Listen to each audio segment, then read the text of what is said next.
War. Do you realize what it means? Do you know of any more terrible word in our language? Does it not bring to your mind pictures of slaughter and carnage, of murder, pillage, and destruction?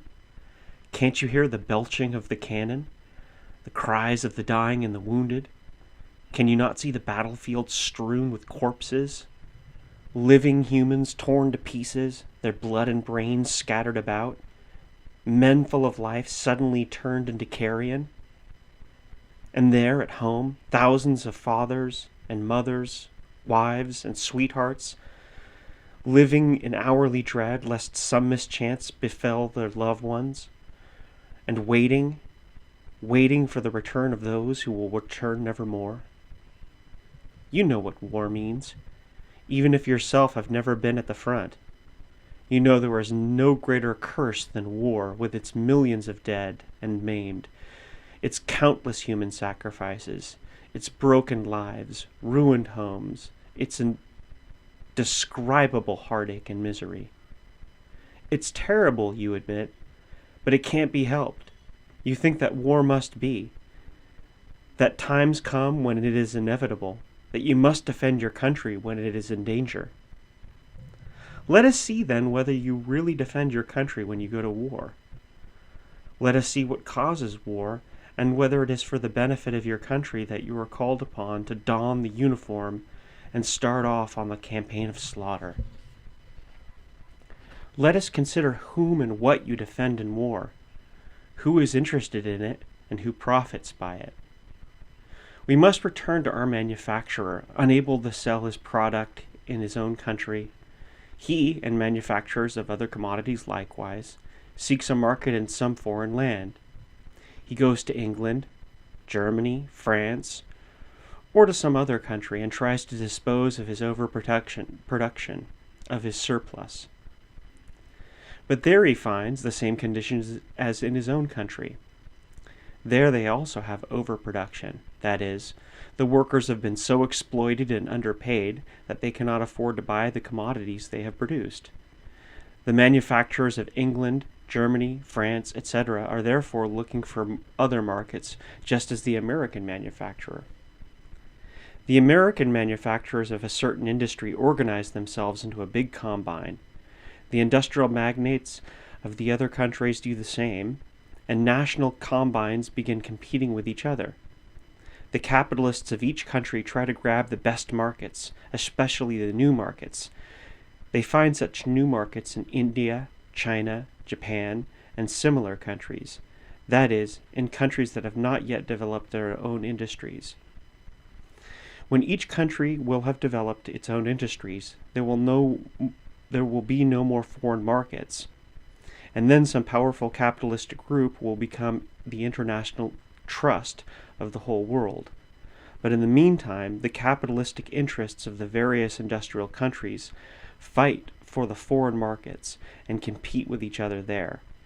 They compel some weaker nation to give them special privileges, favored treatment, and they arouse the envy of their competitors and get into trouble about concessions and sources of profit, and call upon their respective governments to defend their interests. The American capitalist appeals to the government to protect his American interests. The capitalists of France, Germany, and England do the same. They call upon their governments to protect their profits. Then the various governments call upon the people to defend their country. Do you see how the game is played? You are not told that you are asked to protect the privileges and dividends of some American capitalist in a foreign country. They know that if they tell you that, you would laugh at them, and you would refuse to go and get yourself shot to swell the profits of plutocrats. But without you and others like you, they can't make war. So they raise the cry of, "Defend your country! Your flag is insulted!"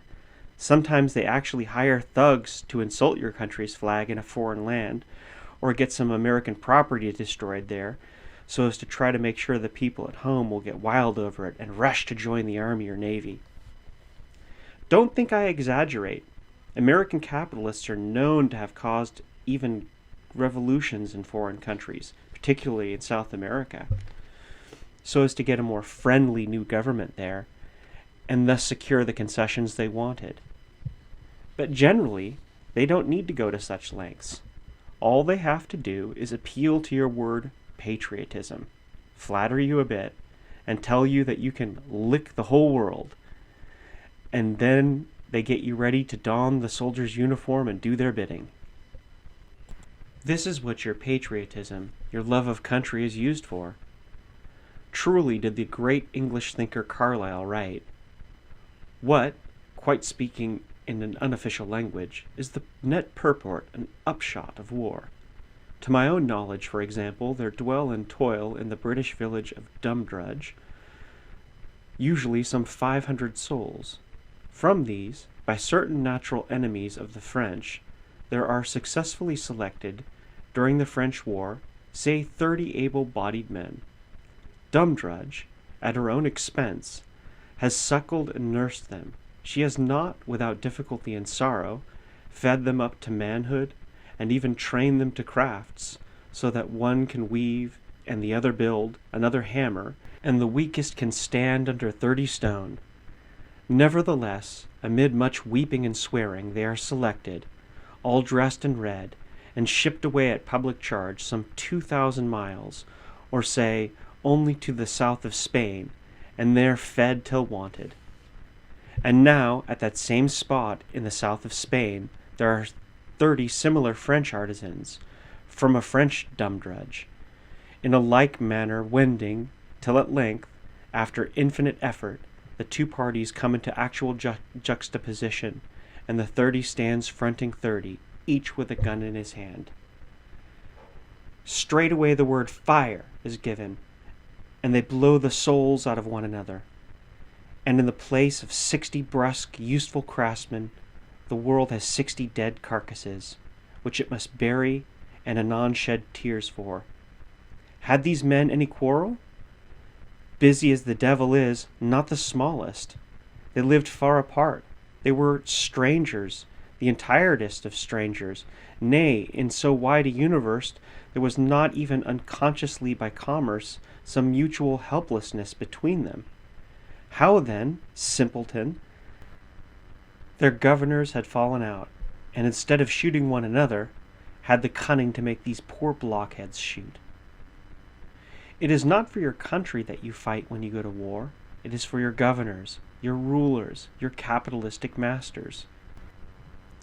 Neither your country nor humanity, neither your class, the workers, gain anything by war.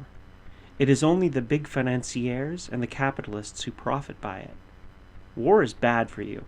It is bad for the workers. They have everything to lose and nothing to gain by it. They don't even get any glory for it.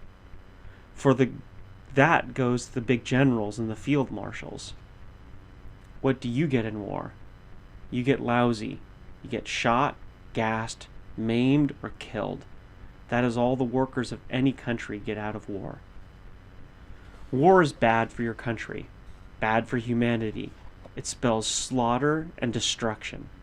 Everything that war destroys, bridges and harbors, cities and ships, fields and factories, all must be built up again.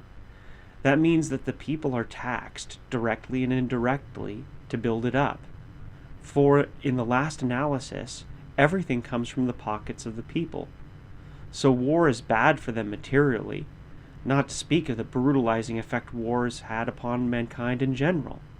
And don't forget that 999 out of every 1,000 workers who are killed, blinded, or maimed in war are of the laboring class, sons of workers and farmers.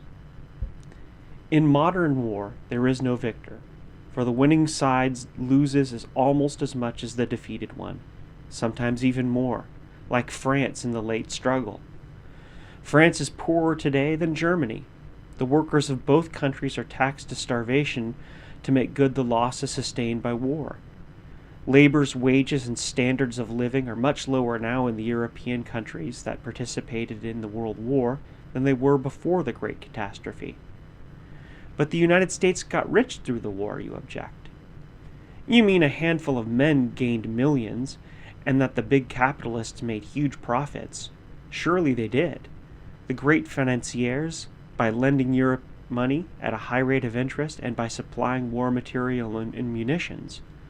But where did you come in?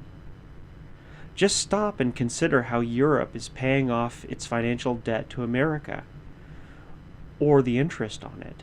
It does so by squeezing more labor and profits out of the workers, by paying lower wages and producing goods more cheaply than the European manufacturers can undersell their American competitors.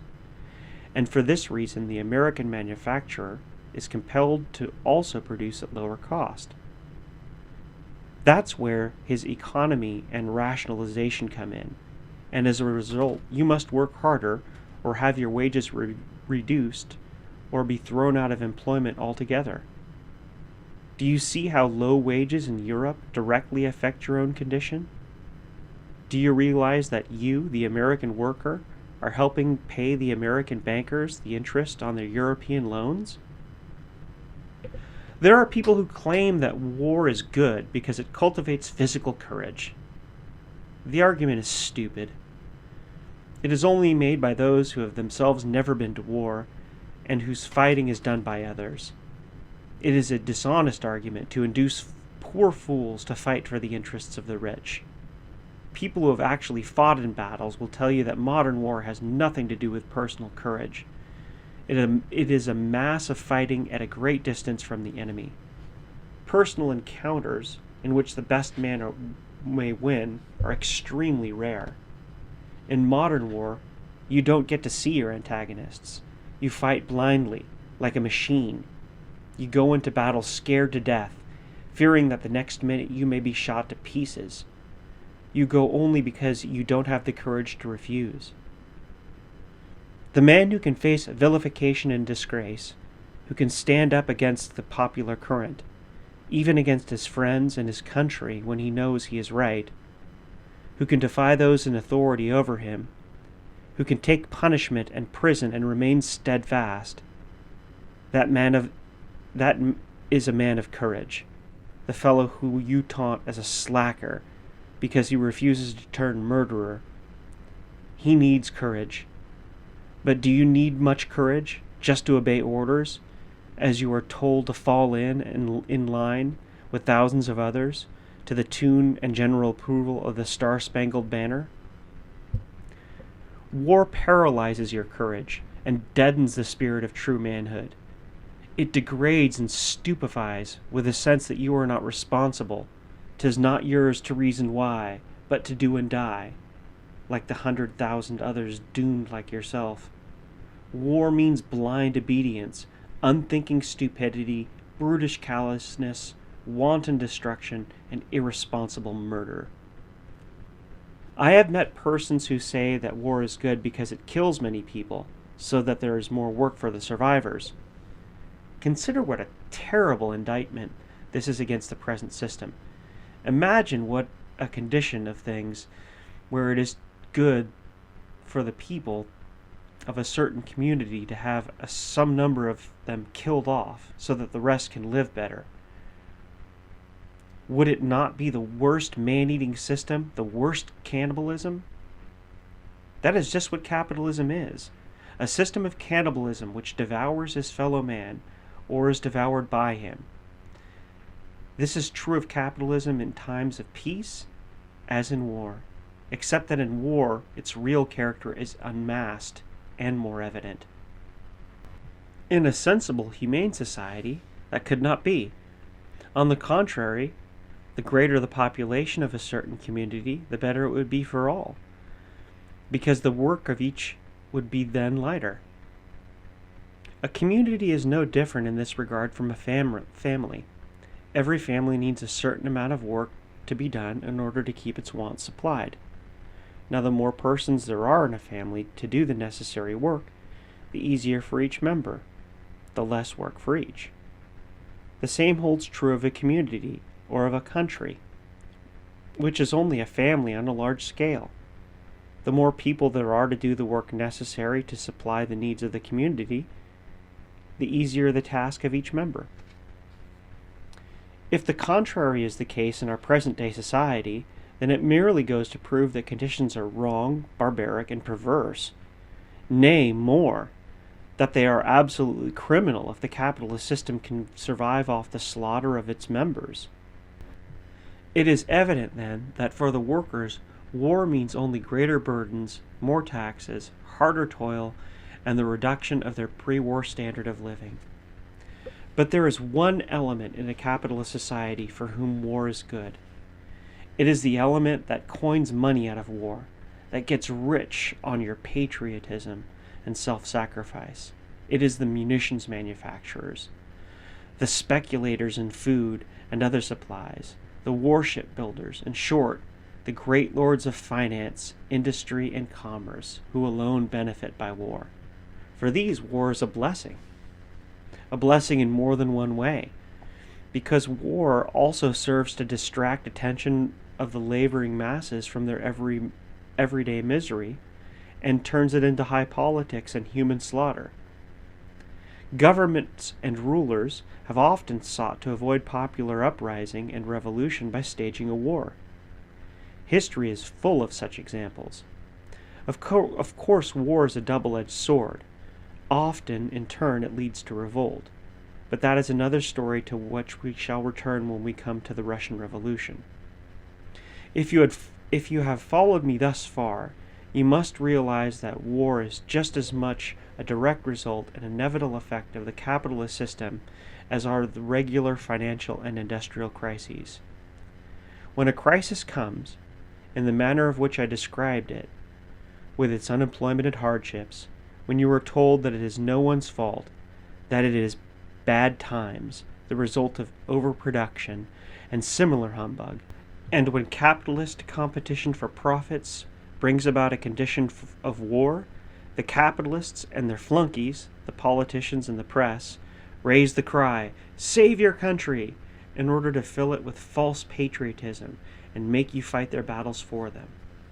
In the name of patriotism, you are ordered to stop being decent and honest, to cease being yourself, to suspend your own judgment, and to give up your life, to become a willless cog in a murderous machine, blindly obeying the order to kill, pillage, and destroy, to give up your mother and father, wife and child, and all that you love, and proceed to slaughter your fellow men who never did you any harm, who are just as unfortunate and deluded victims of their masters as you are of yours. Only too truly did Carlyle say that patriotism is the refuge of scoundrels. Can't you see how you are fooled and duped? Take the war, for example. Consider how the people of America were tricked into participation. They did not want to mix in European affairs. They knew little of them. They did not care to be dragged into the murderous brawls. They elected Woodrow Wilson on a "he kept us out of war" slogan. But the American plutocracy saw that huge fortunes could be gained in the war. They were not satisfied with the millions they were reaping by selling ammunition and other supplies to European combatants. Immeasurably greater profits were to be made by getting a big country like the United States, with its over 100 millions of population, into the fray. President Wilson could not withstand the pressure. After all, government is the maidservant of the financial powers. It is here to do their bidding. But how did America get into the war when her people were so expressly against it? Didn't they elect Woodrow Wilson president on the clear promise to keep the country out of war? In former days, under absolute monarchs, the subjects were simply compelled to obey the king's command. But that often involved resistance and danger of rebellion. In modern times, there are surer and safer means of making the people serve the interests of their rulers. All that is necessary is to talk them into believing that they themselves want what their masters want them to do, that it is in their own interests, good for their country, good for humanity. In this manner, the noble and fine instincts of man are harnessed to do the dirty work of the capitalistic class, to the shame and injury of mankind. Modern inventions help this game and make it comparatively easy. The printed word, the telegraph, the telephone, and the radio are all sure aids in this manner. The genius of man, having produced these wonderful things, is exploited and degraded in the interests of Mammon and Mars. President Wilson introduced a new device to snare the American people into the war for the benefit of big business. Woodrow Wilson, the former college president, discovered a war for democracy, a war to end war. With that hypocritical motto, a countrywide campaign was started, rousing the worst tendencies of intolerance, persecution, and murder in American hearts, filling them with venom and hatred against everyone who had had the courage to voice an honest and independent opinion, beating up, imprisoning, and deporting those who had dared to say that it was a capitalistic war for profits. Conscientious objectors to taking of human life were brutally maltreated as slackers and condemned to long penitentiary terms. Men and women who reminded their Christian countrymen of the Nazarene's command, "Thou shalt not kill," were branded cowards and shut up in prison. Radicals who declared the war was only in the interests of capitalism were treated as vicious foreigners and enemy spies. Special laws were rushed through to stifle every free expression of opinion. Dire punishment was meted out on every objector, from the Atlantic to the Pacific. 100%ers, drunk with the murderous patriotism, spread terror. The whole country went mad with the frenzy of jingoism. The nationwide militarist propaganda at last swept the American people into the field of carnage. Wilson was too proud to fight, but not too proud to send others to do the fighting for his financial backers. He was too proud to fight, but not too proud to help the American plutocracy coin gold out of the lives of 70,000 Americans left dead on European battlefields. The war for democracy, the war to end war, proved the greatest sham in history. As a matter of fact, it started a chain of new wars not yet ended. It has since been admitted, even by Wilson himself, that the war served no purpose except to reap vast profits for big business. It created more complications in European affairs than had ever existed before. It pauperized Germany and France and brought them to the brink of national bankruptcy. It loaded the peoples of Europe with stupendous debts and put unbearable burdens upon the working class. The resources of every country were strained. The progress of science was registered by new facilities of destruction. Christian precept was proven the multiplication of murder, and treaties were signed with human blood. The World War built huge fortunes for the lords of finance and tombs for the workers. And today we stand again on a new brink of war, far greater and more terrible than the last Holocaust. Every government is preparing for it and appropriating millions of dollars of workers' sweat and blood for the coming carnage. Think it over, my friend, and see what capital and government are doing for you, doing to you. Soon they will be calling upon you to defend your country. In times of peace, you are a slave in a field and factory. In war, you serve as cannon fodder, all the greater glory for your masters. Yet you are told that everything is all right, that it is God's will, that it must be so. Don't you see that it is not God's will at all, but the doings of capital and government? Can't you see that it is so and must be so only because you permit your political and industrial masters to fool and dupe you so that they can live in comfort and luxury off your toil and tears, while they treat you as common people and lower orders, just good enough to slave for them? It has always been so, you remark meekly.